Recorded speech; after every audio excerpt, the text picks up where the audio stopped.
concerned din yung iba, no? Ang sinasabi nila, itong ang ordinansa na ito, matagal naman nang ipinatutupad sa ilang mga lugar sa Metro Manila.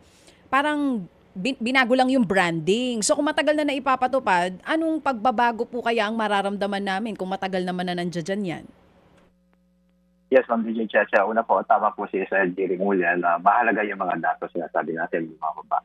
Pero mas mahalaga din sa publiko ang nararamdaman nilang seguridad sa kanilang komunidad.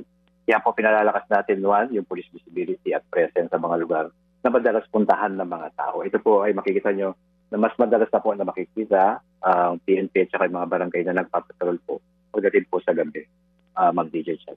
Oo, kumbaga talagang police visibility mas matindi ngayon. Tama po yun, Ma'am Maricel. Ito po Oo. yung tinatawag natin intensified police visibility. Oh, kasi nabanggit nyo rin kanina, kapag may nagsumbong na dun sa lugar nila, hindi ito na ipapatupad, pwede isumbong si barangay captain, pwede rin isumbong yung pulisya na malapit dun sa area nila. Tama po. Kasama po yan doon sa kinakraft natin na pipirmahan po hopefully within this week. Na kung ano po yung mga paglabag na maaari maghanap ng mga barangay official saka ng PNP. So, sabi nga po, tawag lang po sa 911. Kung tumawag po sila at hindi nag-responde yung mga ating barangay official. PNP. Anong posibleng kaharapin ng barangay official or ng mga pulis na hindi susunod dito sa sinasabi ng DILG at PNP? Yung pong sa parte po ng mga LGUs na bagit po ni SID kahapon na neglect of duty ang ipapile sa kaso doon sa mga barangay official. Light offense naman po doon sa lighter offense naman po para sa Philippine National Police. Ito po ay administratibo na maaari po nilang ikasuspindi sa serbisyo po. Oo. At pagka po ba ganun, may final na case, ma-relieve ba agad yung sinumbong o hindi agad-agad? Paano po ba yon?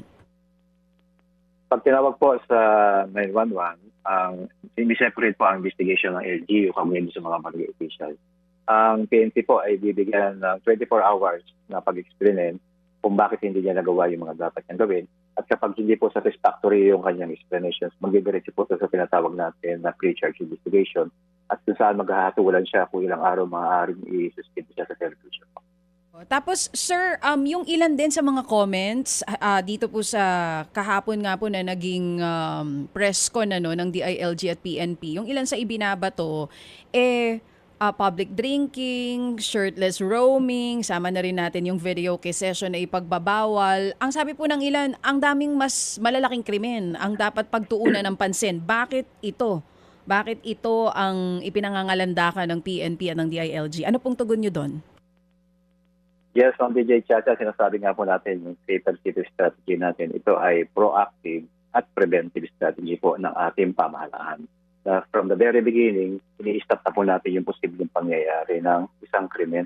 Ang krimen po na malaki o maliit, ito po ay hindi dapat pagbahala. Sapagkat sa paningin po ng ating batas, ito po ay parehas lamang. Pabagin ko lang din, Ma'am DJ Chacha, na sa kabuuan po kasi, ang mga patakaran ito halimbawa, yung para sa minors, limitasyon sa video pagbabawal ang pag-inom sa pampublikong lugar, pagpapatupad ng mga ordinansa ungkol sa public decency, ay hindi po para higpitan ang kalayaan ng ating mga kababayan, kundi para mapanatili ang kaayusan, kapayapaan at kaligtasan sa ating mga komunidad. Mga kapatid, para sa iba pang mga balita at impormasyon, sundan niyo po kami sa X, Instagram, Facebook at syempre sa TikTok, True Network PH. Mag-subscribe din po kayo sa aming YouTube channel, True Network. May website din po tayo, truenetwork.ph. At pwede nyo rin po kaming mapanood sa Channel 19 ng aming True FM TV. Lagi pa rin makinig sa radyo dito po sa 105.9 True FM dahil dito, laging true sa'yo, kapatid. Ito tayo sa